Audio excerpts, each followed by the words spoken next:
Boa noite, Binay. Graça e paz, boa noite. Muito bom estar aqui mais uma vez, podendo compartilhar a palavra de Deus com os irmãos e as irmãs. E, inclusive, abrindo essa nossa nova série do mês de abril, Morte por Amor. E por que essa série? Porque, como cristãos, a gente não pode deixar de celebrar, talvez, a data mais importante dos cristãos, que é a Páscoa. Isso é o que dizem alguns. Mas eu sou daqueles que, assim como a Páscoa, o Natal também é importante. Então, essas duas datas são cristãs e a gente não pode abrir mão. Até porque, para ter Páscoa, Jesus tem que ter nascido. Mas essa data, esse momento da história da humanidade não pode passar desapercebido por cristãos. E costuma-se dizer que esse período é entendido por cristãos mais ortodoxos ao longo da história como o período da Quaresma. E isso não é uma prerrogativa católica romana, mas é uma prerrogativa cristã, aonde a partir da quarta-feira de cinzas é celebrado ou começa a se notar e caminhar com Jesus o período que antecede a sua crucificação, a sua morte e a sua ressurreição. Mas, evidentemente, nada melhor ou mais propício do que a gente começar, então, essa série, observando como que Jesus procedeu antes da Páscoa. O que aconteceu antes, então, da sua morte e da sua ressurreição? O que ele fez? O que ele falou? O que ele não fez? O que ele não disse? O que ele sofreu? O que ele provocou em nós? O que ele sacudiu em nós? Como foi esse período antes da Páscoa? Como a Bíblia sinaliza para a gente, mostra para a gente o que Jesus fez e o que ele quis nos ensinar. E para isso eu quero me fazer valer do Evangelho, segundo João, no capítulo 2, dos versos de 13 a 25. João, capítulo 2, dos versos de 13 a 25. Vamos ler a palavra de Deus. Quando já estava chegando a Páscoa judaica,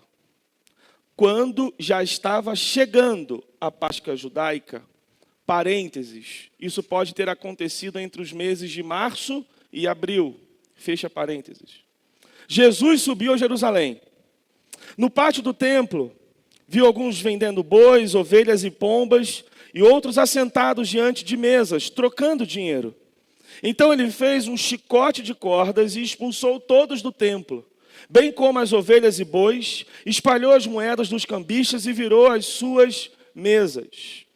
Aos que vendiam pombas, disse: tirem essas coisas daqui. Parem de fazer da casa de meu pai um mercado. Seus discípulos lembraram-se que está escrito: o zelo pela tua casa me consumirá. Então os judeus lhe perguntaram: que sinal miraculoso o Senhor pode mostrar-nos como prova da sua autoridade para fazer tudo isso? Jesus lhes respondeu: destruam este templo e eu o levantarei em 3 dias. Os judeus responderam: este templo levou 46 anos para ser edificado e o Senhor vai levantá-lo em 3 dias? Mas o templo do qual ele falava era o seu corpo. Depois que ressuscitou dos mortos, os seus discípulos lembraram-se do que ele tinha dito. Então creram na Escritura e na palavra que Jesus dissera. Enquanto estava em Jerusalém, na festa da Páscoa, muitos viram os sinais miraculosos que ele estava realizando e creram em seu nome. Mas Jesus não se confiava a eles, pois conhecia a todos. Não precisava que ninguém lhe desse testemunho a respeito do homem, pois ele bem sabia o que havia no homem. Vamos orar mais uma vez? Abaixe sua cabeça, feche os seus olhos.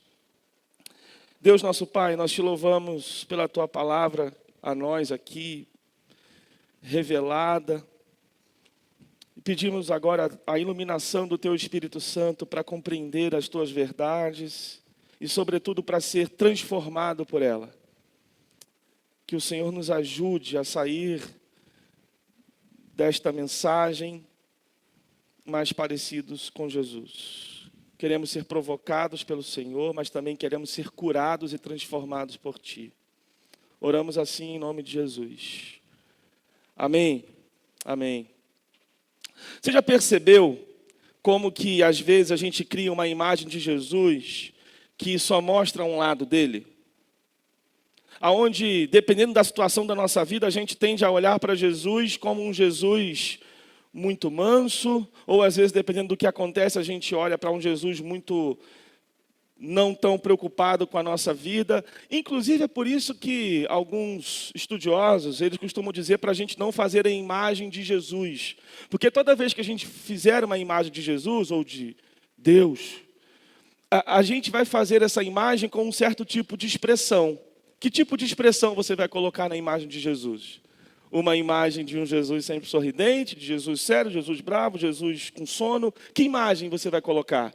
E geralmente essa imagem que você coloca e coloca para todo mundo se dobrar diante dela, nunca vai dar ou vai ser suficiente para revelar todo o caráter de Jesus, porque aquele é só um aspecto de Jesus.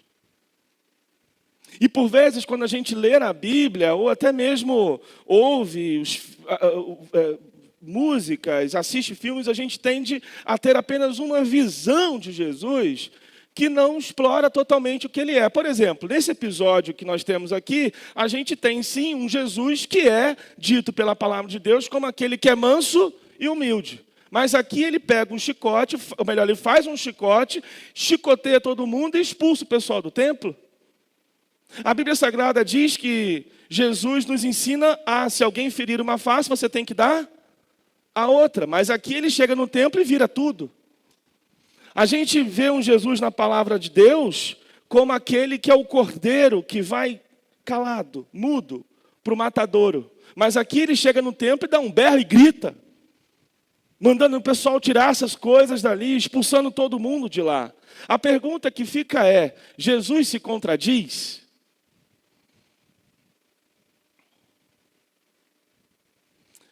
Jesus se contradiz?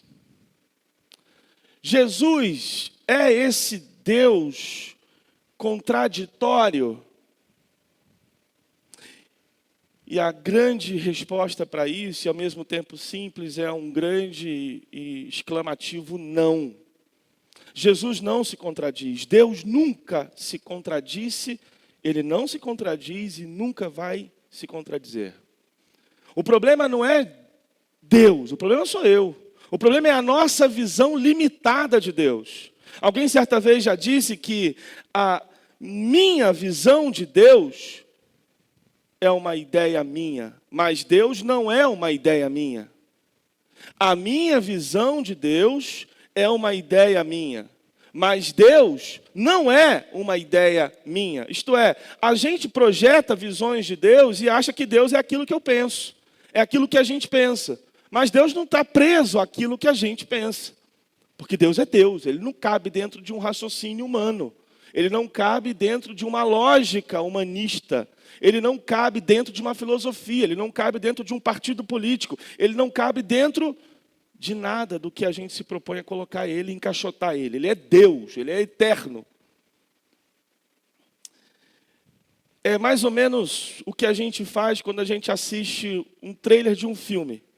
Já aconteceu com você de julgar um filme pelo trailer? Você assiste um trailer e fala, esse é um filmão. Aí você começa a assistir, não dá 20 minutos, você tem que trocar, porque é ruim. Eu sou campeão nesse negócio. A Grazi sofre comigo nisso. Olha, filmaço, meu bem, vamos assistir e tal. Ela olha para mim, tá, vamos. Ela já sabe. Aí começa a assistir, nossa, troca isso, que filme ruim. Pois é, eu sou campeão disso. Mas me parece que é parecido com isso. A gente tem um trailer de Jesus e acha que esse trailer revela tudo que ele é. Mas não e nunca será suficiente para traduzir quem é Deus. É evidente, Jesus é amor, mas também é justiça. Ele salva, ele dá a sua vida pelos seus, mas ele também purifica.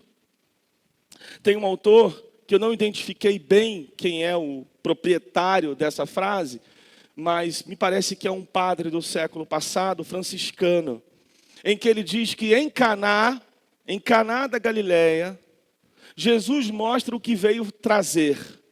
Mas agora, nesse episódio aqui no templo, ele mostra o que ele veio remover. Em Caná, Jesus vem nos trazer algo. Aqui no templo, ele está nos ensinando e mostrando para nós aquilo que ele veio retirar.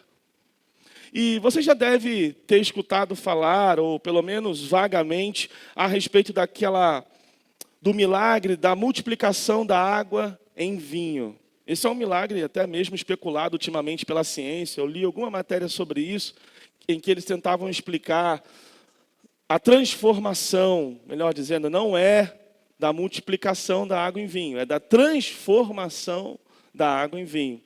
Recentemente eu vi uma pesquisa bem meia boca, tentando explicar quimicamente o que poderia ter acontecido. Uma perda de tempo.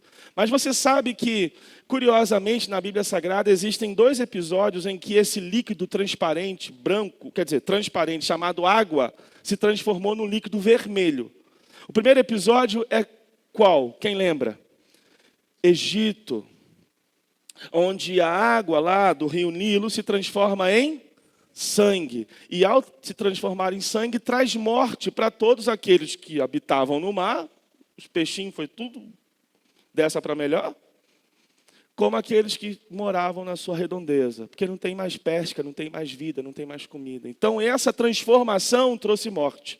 Mas quando Jesus chega na festa de casamento lá em Caná, e ele transforma a água em vinho, ele está dizendo o seguinte: aquela água lá do Egito que virou sangue trouxe morte. Mas agora, essa água aqui, que se transforma em vinho, vai trazer alegria. E eu sou o vinho esmagado, ferido. O vinho esmagado e ferido na cruz para todo cansado, como diz os Arrais. Eu sou o vinho da alegria. E parênteses, era vinho mesmo, tá, gente? Fecha parênteses. Essa conversa tem que morrer de uma vez por todas. É o vinho da alegria. E ali, Jesus estava dizendo, eu vim trazer agora aquilo que o pecado tirou. Agora, gente, eu, você, nós podemos ter a certeza absoluta de que um dia nós experimentaremos de uma alegria plena na grande festa de casamento com o nosso noivo, o Senhor Jesus. É isso que ele está dizendo aqui. E curiosamente, João conecta esse episódio ao episódio em que Jesus entra no templo e faz o que faz. Eu confesso aos irmãos que eu lutei para trazer essa reflexão hoje, porque me pareceu um texto muito agressivo, ou um texto muito, digamos, inapropriado, talvez, para se iniciar uma série. Mas na quarta-feira, depois de refletir e pensar ao longo de algumas semanas, esse texto já tem estado comigo, o Senhor convenceu de que deveria ser esse texto. E muito curioso, porque eu tinha no meu coração de trazer a exposição da festa de casamento. Do que aconteceu na transformação da água no vinho. Mas quando eu fui me ater ao texto de Jesus entrando no templo, eu percebi que os 2 episódios estão absolutamente conectados. Absolutamente conectados. E o que nos leva, então, a perguntar por que João conectou um episódio no outro. Por que no mesmo capítulo 2, João coloca um episódio em sequência do outro? E a primeira pergunta que a gente tem que fazer, então, é qual o problema que tem no templo? Porque foi um problema nesse templo que fez Jesus entrar lá e fazer o que fez. O que estava errado no templo? Em primeiro lugar, antes da gente responder enfaticamente essa pergunta, é importante a gente ter uma leve noção do que representava o templo naquela época. O templo não era isso aqui. Não era esse salão, não tinha a mesma representatividade, simbolismo, significância. Muito pelo contrário. O templo era o lugar da habitação de Deus.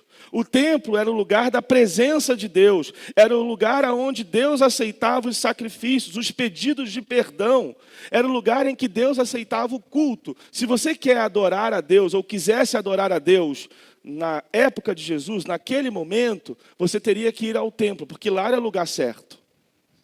Lá era o lugar onde Deus aceitaria o seu culto. E claro, você precisava cumprir alguns ritos para esse culto ser aceito. N.T. Wright, um teólogo reconhecido hoje como uma das mentes mais brilhantes do Novo Testamento, ele diz que o templo ele era esse lugar da intersecção entre os céus e a terra, aonde os céus e a terra se fundiam, aonde a terra e os céus faziam uma conexão em que a gente poderia encontrar Deus ali. Templo era um lugar da espiritualidade, do culto judaico. Templo não era um lugar qualquer. Era um lugar em que a gente poderia dizer absolutamente sagrado. Aliás, o templo também trazia um elemento da identidade judaica. Não era qualquer lugar. Mas o que aconteceu nesse templo? O que aconteceu nesse lugar sagrado que tinha que ser cumprida as regras que Deus estabeleceu para que ele continuasse sagrado, continuasse santo? Bom, em primeiro lugar, houve uma invasão de comerciantes desse templo, nesse espaço sagrado. Ou seja, eles construíram um comércio dentro do pátio do templo.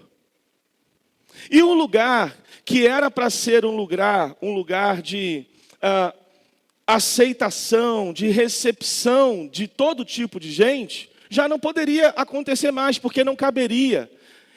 Em tese era muita barraquinha. Então o único lugar que não só judeus, mas também gentios, ou seja, o pessoal que não era judeu, poderia entrar e ficar no templo, já não tinha esse espaço, porque está ocupado com comércio. Tinha mercado lá dentro. Então não tem adoração ali, porque não tem como ter muita gente. É feira. Sem contar que nesse templo havia uma corrupção financeira também.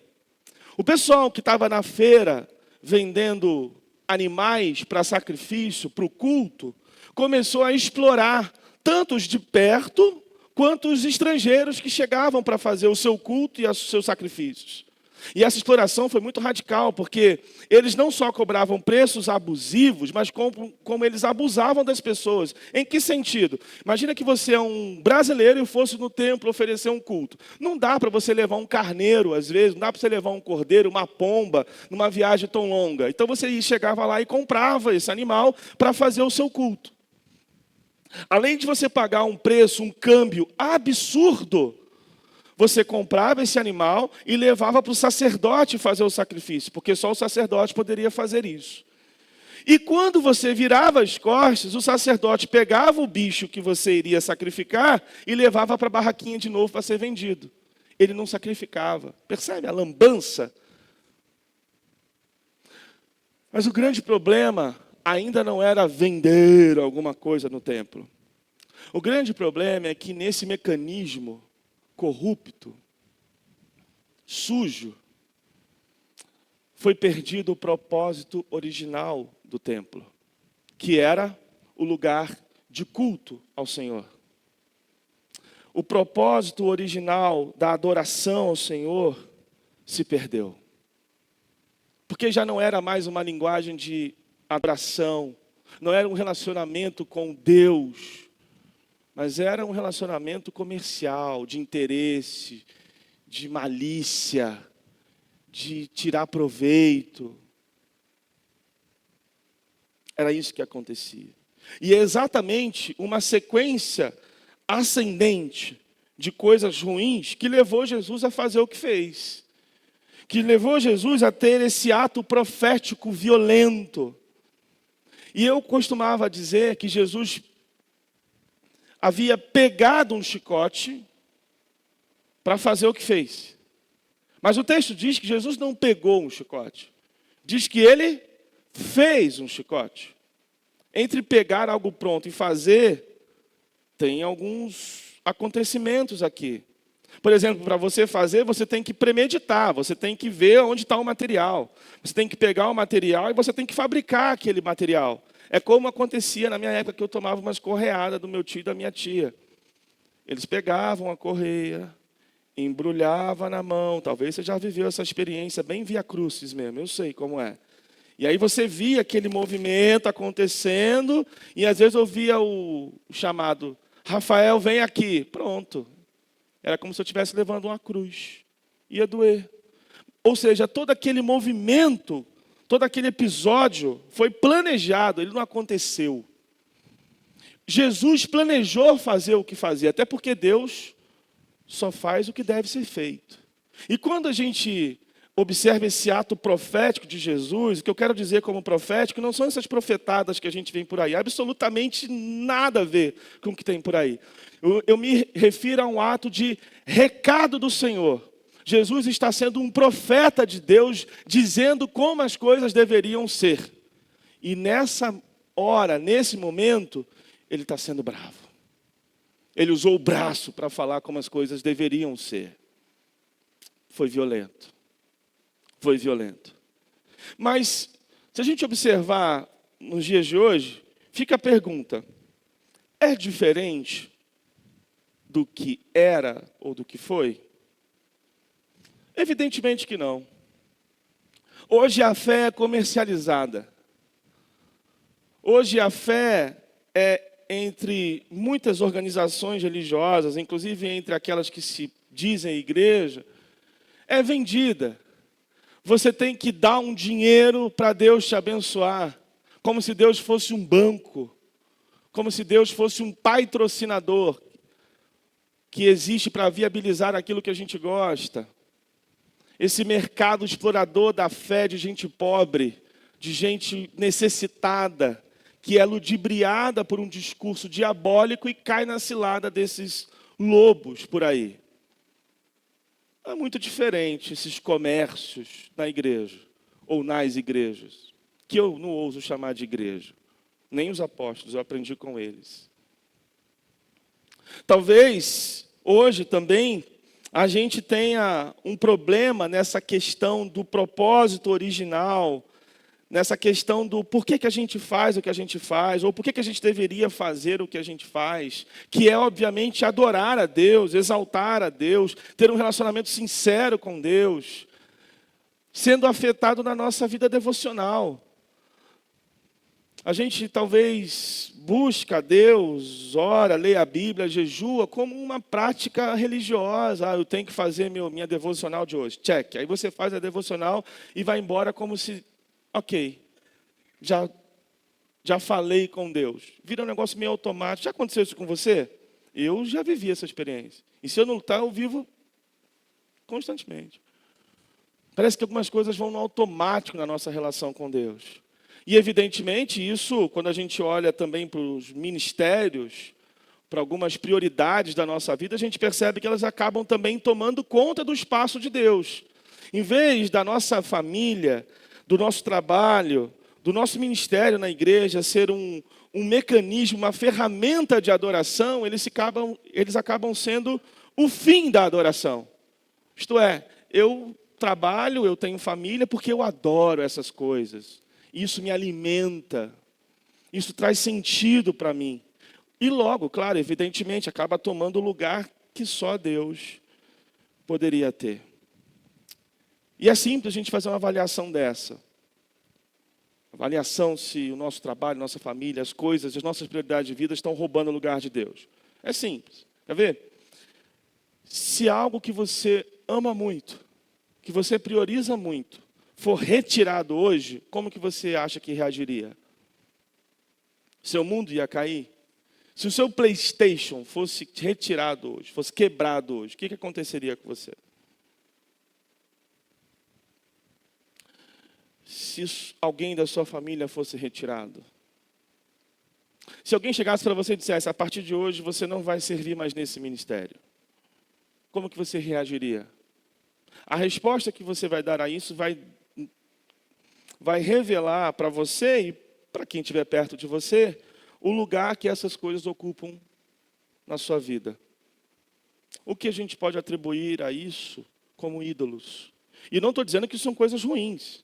Tudo que eu estou dizendo como, por exemplo, família, trabalho, obviamente, isso é bênção do Senhor. Isso são coisas criadas, mas às vezes a gente pega as coisas criadas e transforma no Criador. Isso aconteceu comigo há alguns anos, quando eu decidi viver da música e tocar bateria. E eu treinava algumas horas para aprender a tocar esse negócio. Não aprendi muito não, mas fazer uns barulhos ali, às vezes eu consigo fazer algumas coisas. E eu lembro que eu ia para o estúdio lá da minha antiga igreja, treinava, e ficava esperando o ensaio de sábado, o ensaio de sexta, para poder domingo tocar e tudo mais. Até que um dia eu fui para um acampamento e eu fiz uma bagunça. Eu fui pego no lugar errado, fazendo a coisa errada, junto com o pessoal. A gente fez uma bagunça lá que não era para fazer. E aí o presbítero viu, dito certo. Rafael, você vai ficar em disciplina. Para um sujeito que passava 6, 8 horas treinando bateria na igreja, que queria viver desse negócio, que a igreja era nem a segunda casa, era a primeira, ouviu um negócio desse, meu chão foi embora. Pensa num garoto pirracento. Pensa num garoto complicado. Chorei muito por causa disso, porque não só eu não poderia tocar no louvor, eu não ia poder nem ir na igreja treinar mais. Eles tiraram a chave de mim. Nossa, surto. E não parou aí. Me ocorre que teve um outro momento também, em que, em resposta desse comportamento que aconteceu num acampamento de família da igreja no carnaval, no acampamento do ano seguinte, o que você acha que aconteceu? Eu não fui. Consequência do que aconteceu no acampamento anterior. E mais, teve um momento em que eu estava tocando. Aí eu não sei se foi antes ou depois. Não, foi depois. E eu estava tocando e tal, anos depois.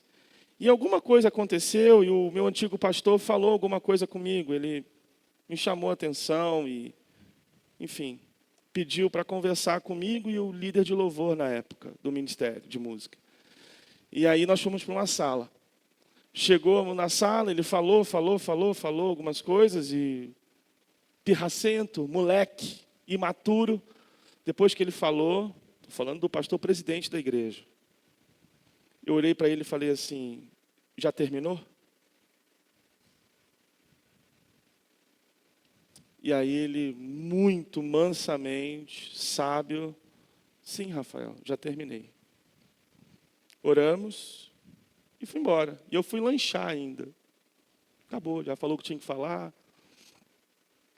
Eu lembro que naquela semana, estava faltando, me ocorre agora a data, a gente estava prestes, perto do acampamento dos adolescentes. A gente estava levando em média 160, 180 adolescentes nessa época. E eu era o responsável pela equipe, pelo setor de aconselhamento, que lá a gente dividia assim, os setores dos monitores que vão acompanhar os adolescentes durante 3 dias, para ficar com eles, conversar e tudo mais. Eu lembro que era no meio da semana, o líder do acampamento, Israel, marcou uma conversa comigo. Eu falei, o que o Israel quer falar comigo? Aí quando Israel chega na sala, eu estava no estúdio treinando bateria nessa época. Aí o Israel, Rafa, eu quero falar com você. E nessa ele começou a chorar. Eu falei, o que aconteceu, mano? Ele, cara, tive uma conversa com o pastor, na verdade ele me chamou, e ele disse que você está proibido de ir nesse acampamento. Percebe? Mas, sem contar algumas outras coisas. Mas graças a Deus por pessoas como esse meu antigo pastor, como o Ministério de Música, como o próprio Israel, meu colega, graças a Deus por pessoas que não desistiram de mim nesses momentos. Teve uma vez que ainda eu estava na disciplina da questão da bateria, que eu não podia tocar no louvor e tal, que eu decidi me submeter à disciplina. Eu não fui rebelde. Tudo que o conselho, a liderança pediu para eu fazer, Deus me deu graça, me deu uma dose de maturidade e eu me submeti. Eu não chutei o balde, eu não saí da igreja, eu não fiz esse negócio. Então, eu já senti até a mão de Deus nesse negócio me conduzindo, porque por mim é rebelião mesmo. E aí eu lembro que eu fui para o ensaio lá, tentar ficar perto do louvor, assim e tal, mas eu não podia fazer isso, porque eu estava num processo de restauração. E eu lembro que eu sentei assim e tal, no meio do auditório, e comecei a fazer umas caras meio do tipo, eu queria estar aí, vocês estão errados e tal. Aí eu lembro que Eldo, o antigo líder, que a gente chamava ele de Aldinho, ele percebeu esse meu comportamento meio High School Musical, meio meninão, e aí ele olha para o pessoal da banda e fala, pessoal, vamos fazer o seguinte? Eu não ouvi bem ele falando isso, eu sei que o pessoal viu isso, e eles fizeram assim, ó. Então, pessoal, vamos ensaiar? Eles ensaiaram de costas. Mas, claro, essas pessoas foram aquelas que me acompanharam e eu devo muito essa minha caminhada, esse meu crescimento, que ainda estou no caminho, estou no trajeto, sou uma grande criança nisso, mas me ajudaram muito a amadurecer e a entender o que é adoração, o que é culto, a não transformar os ministérios, aquilo que a gente faz, em coisas apenas, sabe? Isso reflete aqui nesse texto. Imagina também você ter um casamento em que você mora junto, divide tudo, inclusive o próprio corpo com a pessoa, às vezes. Mas já faltou o amor, já faltou o carinho, já faltou a cumplicidade, sabe? Não tem mais honestidade.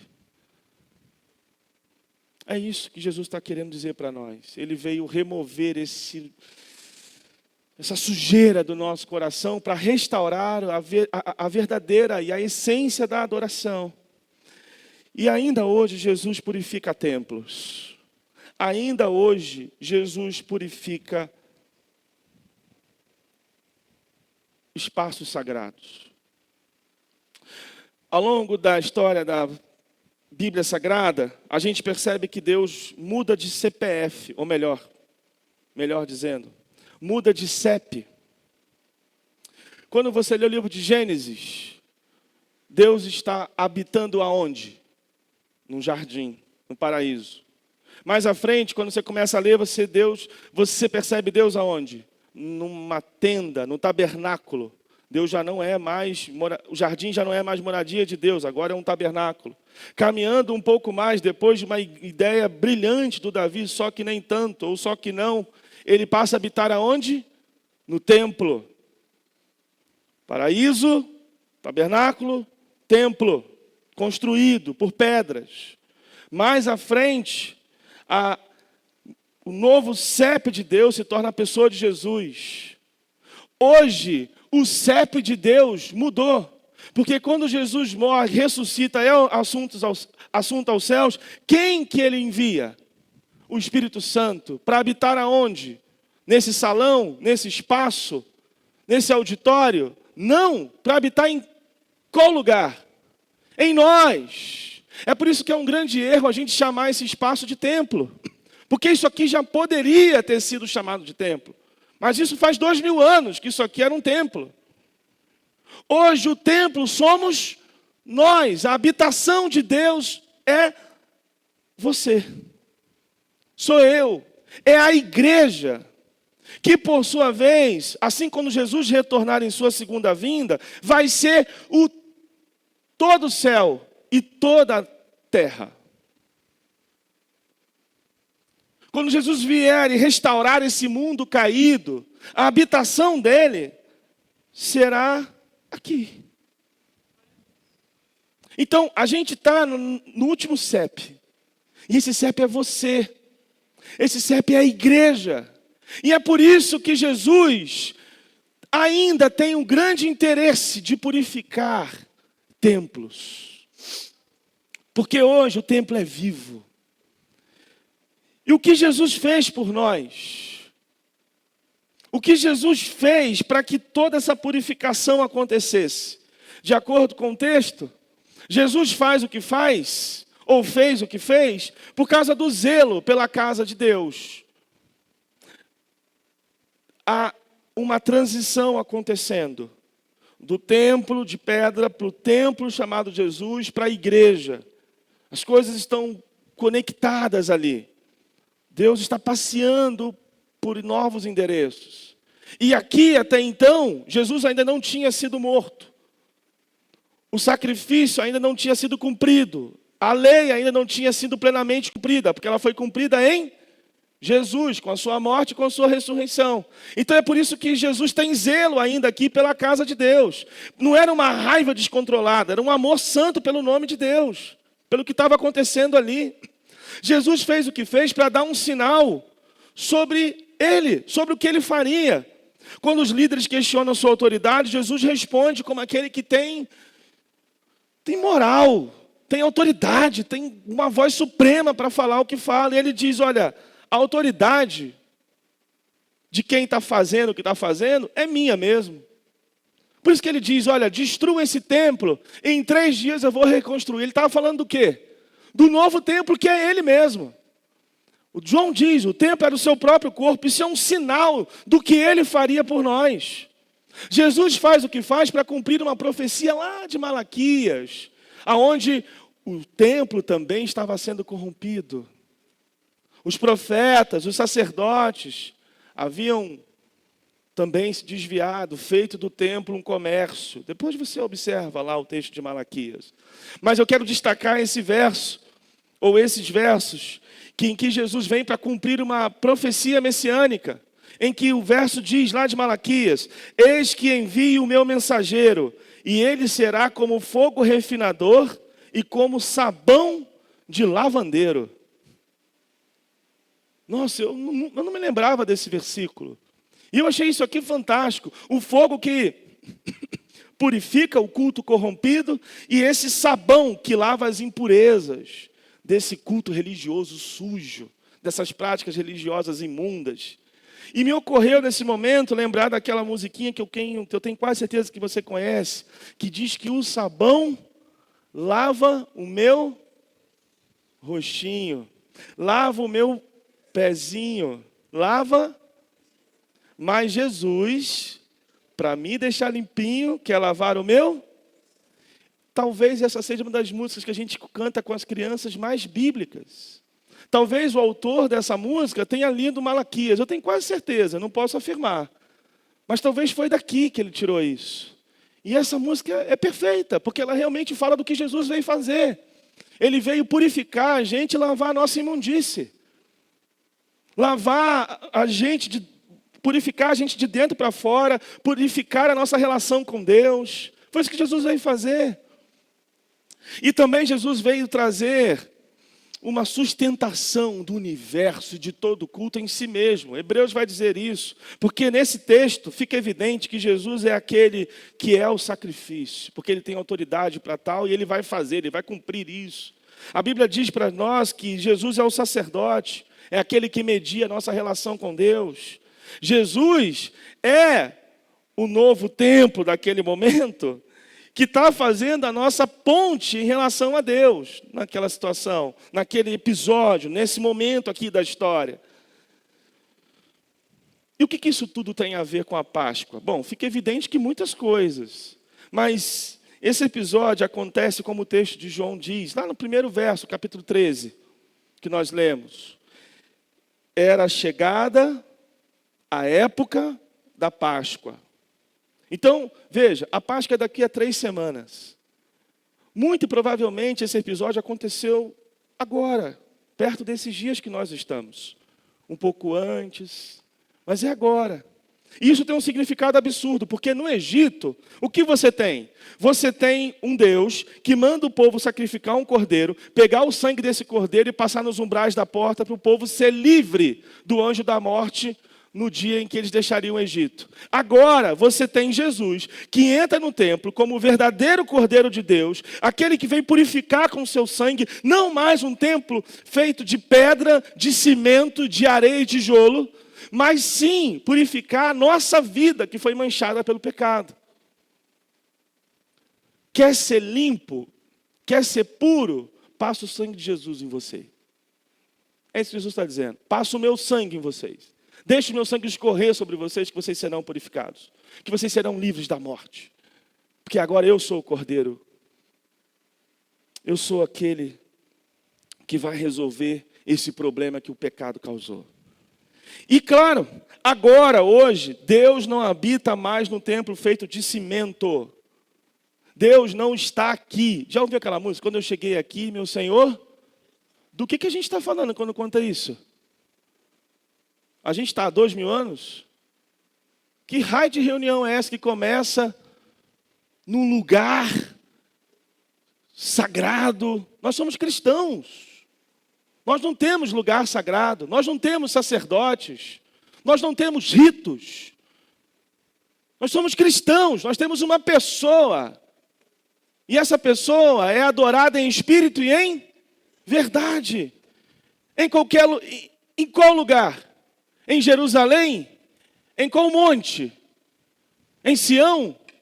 Em qual monte? Não existe mais. Mas chegou a hora em que os verdadeiros adoradores vão adorar em qualquer lugar, sob qualquer situação. Porque a adoração agora é uma pessoa, e essa pessoa é onipresente, é onisciente. E se Jesus teve uma preocupação como essa que nós vimos aqui no texto, zelosa, mas zelosa, com um templo de pedra, quanto mais hoje, um templo feito de carne e de osso, feito à imagem e semelhança dele, que está no processo para se tornar cada vez mais parecido com ele, o templo da habitação de Deus. Essa preocupação que Jesus, esse zelo que Jesus teve lá atrás com aquele templo, ele vai continuar tendo hoje, com você, comigo, com a igreja. Ele não vai desistir da gente. Ele não vai abrir mão de purificar a gente. Ele não vai abrir mão de deixar a gente mais limpo e mais parecido com Ele. E quais impactos desse movimento de Jesus hoje existem na nossa vida? O primeiro, Jesus sim quer tornar a gente um templo mais santo. A Bíblia diz, e eu vou reforçar isso, que nós somos a habitação do Espírito Santo, não é um prédio. Somos nós, a igreja, aqueles que creem no seu nome, aqueles que creem no seu sacrifício. Nós somos cristãos, não esqueçamos disso. E se tem algo na nossa vida que não agrada a Deus, Ele vai tirar. Se tem algo na nossa vida que não agrada a Deus, Ele vai arrancar. Jesus faz o que faz porque Ele quer remover, Ele quer purificar as nossas impurezas.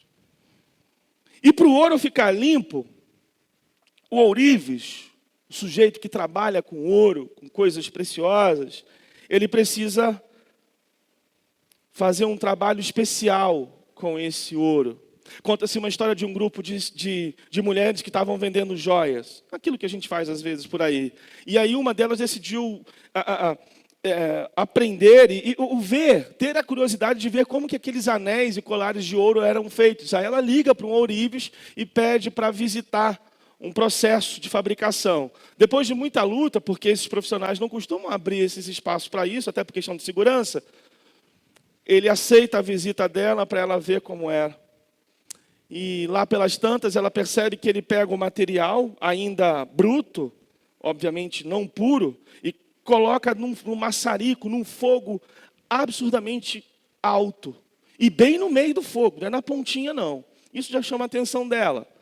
E aí o material começa a se dissolver, a derreter, e ela faz uma pergunta para esse ourives, perguntando, como que você sabe que esse material, que esse ouro está puro e está no ponto certo de você fazer o anel, a joia?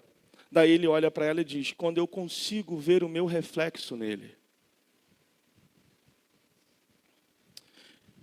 Quando que nós vamos ser pessoas totalmente puras? Quando que nós sabemos que nós estamos no processo de ser pessoas cada vez mais santas e mais limpas? Quando a gente olha para as nossas atitudes, quando a gente olha no espelho e a gente vê mais o reflexo de Jesus. E vice-versa. Quando Deus olha para a gente e fala, nossa, sou eu aí.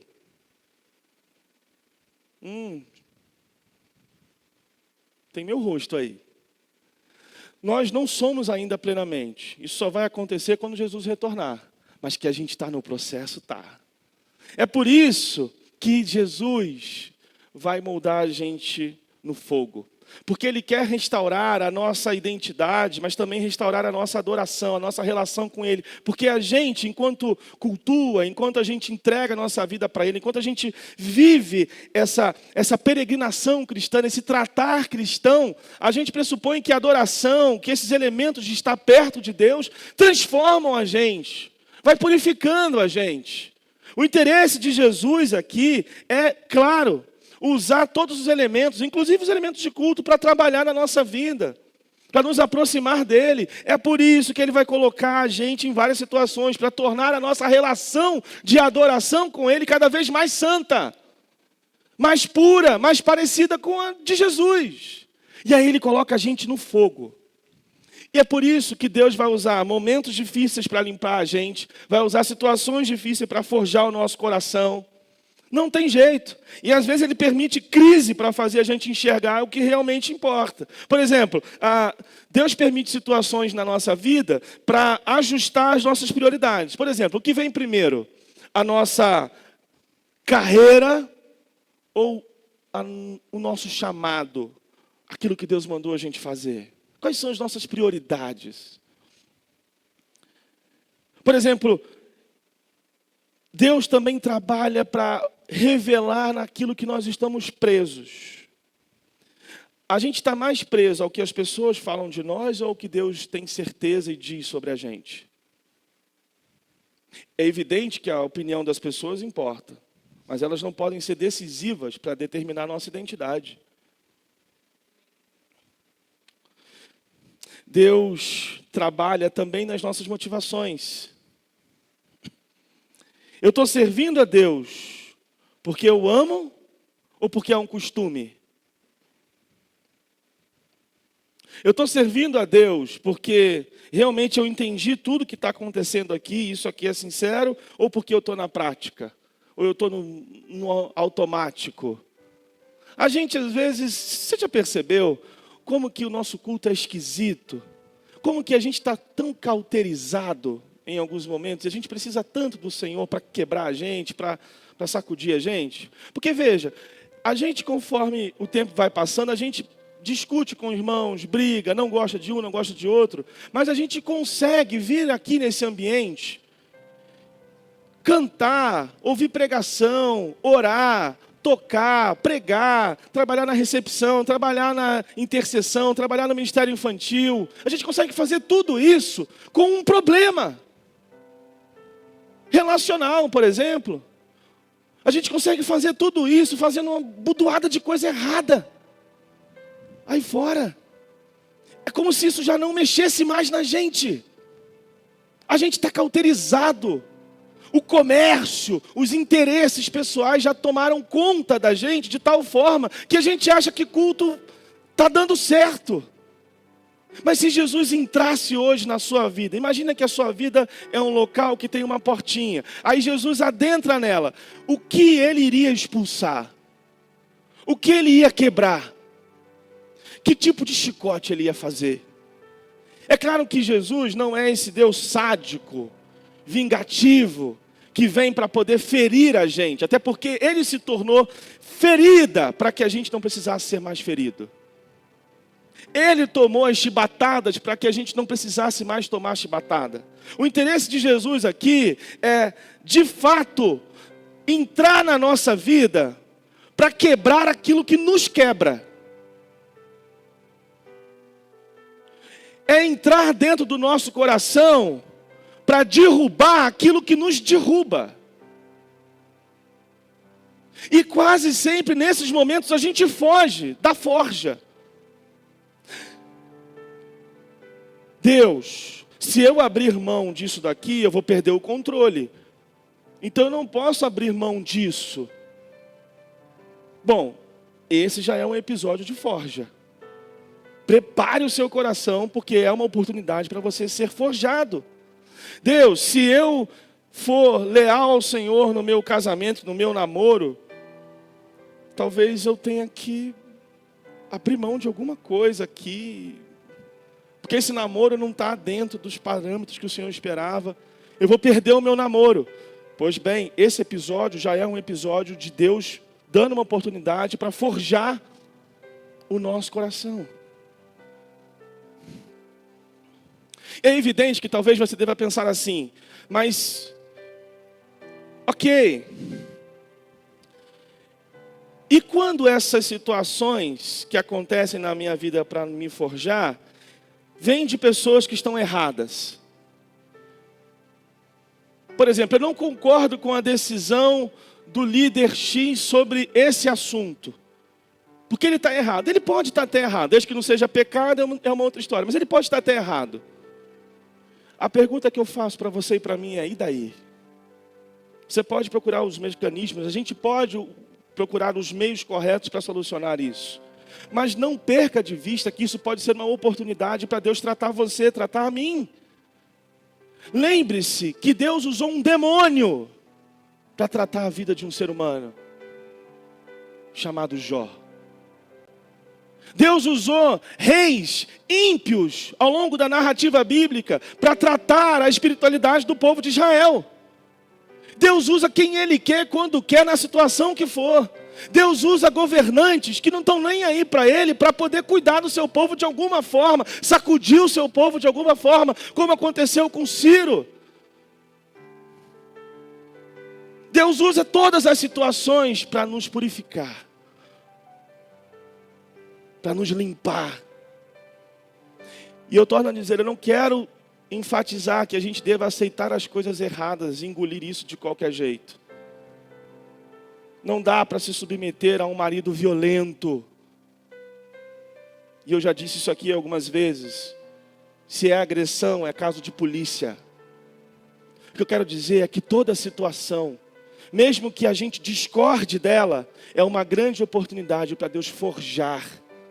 Toda situação que às vezes pode até parecer equivocada, Deus pode utilizar para nos tratar. Por isso, não abramos mão das oportunidades de termos o nosso coração chicoteado. Mesas aqui dentro derrubadas, porque Deus sabe, e você sabe aonde está em falta aí dentro. Aonde está precisando ser refeito, ou talvez quebrado e colocado uma coisa nova no lugar. Refeito tem a ver com reforma, mas às vezes a gente precisa, não é reformar, é derrubar tudo, é construção total, é derrubar tudo, tirar o lixo e fazer de novo. Eu sei, é um desafio, é um grande desafio. E assim, nesse processo, Deus restaura a nossa essência da adoração, restaura o propósito do que a gente faz, o que a gente faz. A gente consegue se aproximar da ceia do Senhor, da mesa do Senhor, com dificuldade entre um ou outro. Só dando um exemplo aqui, do quanto que o nosso coração já virou um coração pervertido. A gente consegue. E pode acontecer de você estar ouvindo tudo isso daqui, e você vai começar uma semana em que essas coisas na sua cabeça podem se tornar pequenas ou insignificantes, porque sou eu falando, ou isso não faz muito sentido. Mas deixe o Espírito Santo trabalhar no seu coração. Se você suspeita disso, ajoelhe no seu quarto, na sua casa, e pede para o Espírito Santo pegar você, sacudir você e mostrar a você. Tem realmente algo que precisa ser derrubado aí dentro?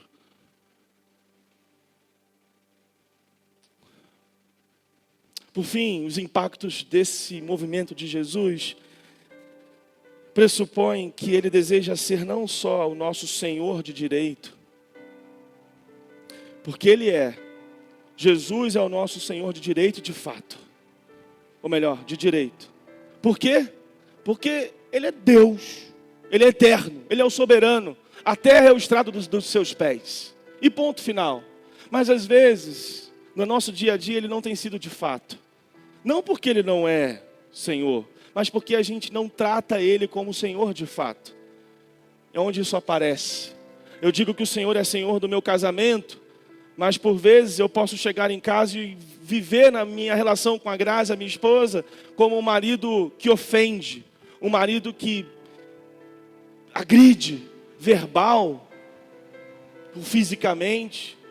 Que verme, que espécie de homem eu sou, para fazer uma coisa dessa? Como que eu posso dizer que Jesus é o meu Senhor, se na minha casa Ele não é de fato? Se eu sou um corrupto, se eu sou um mentiroso, Ele é Senhor da minha vida? É, mas tem sido de fato? Essa é a pergunta que eu preciso fazer, e eu compartilho ela com você. Por isso, hoje,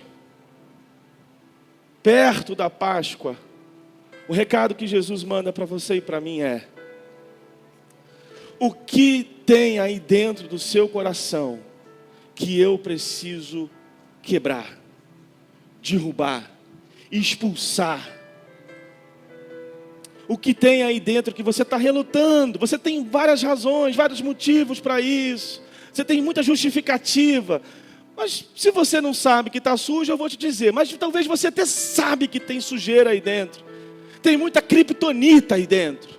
E você já nem está sentindo tanto. Mas para você ficar mais parecido comigo, diz Jesus, eu preciso entrar e purificar aí dentro. Eu preciso quebrar essas coisas aí dentro. E essa noite, esse dia, para você que ouve essas palavras, não sei quando você está, não sei onde você está, talvez esse seja o momento de você parar e perguntar: Senhor, o que precisa ser purificado dentro de mim? O que eu estou vendo que eu preciso ver? O que eu já estou vendo e estou ignorando? Senhor, entra, não pede licença não, entra e faz a reforma que tem que fazer, faz a mudança que tem que fazer. Eis aqui o teu servo, eis aqui a tua serva, que cumpre em mim a tua vontade, para louvor da sua glória. Que Deus nos abençoe, que Deus nos abençoe. Amém, amém. Vamos ficar em pé? Eu quero convidar você que tem algo no seu coração que Jesus precisa purificar, que Jesus precisa quebrar. Eu quero convidar você que tem algo na sua vida que precisa ser mudado, que precisa ser transformado, refeito, a vir aqui à frente para que a gente possa orar juntos. Num passo simples, num gesto, como uma atitude de quem: Senhor, eu tenho alguma coisa. Queria te convidar a vir aqui à frente. Se você não desejar vir, está tudo bem, nós vamos orar do mesmo jeito. Mas eu queria convidar você a vir aqui para que a gente possa orar pela sua vida e pelo que acontece no seu dia a dia.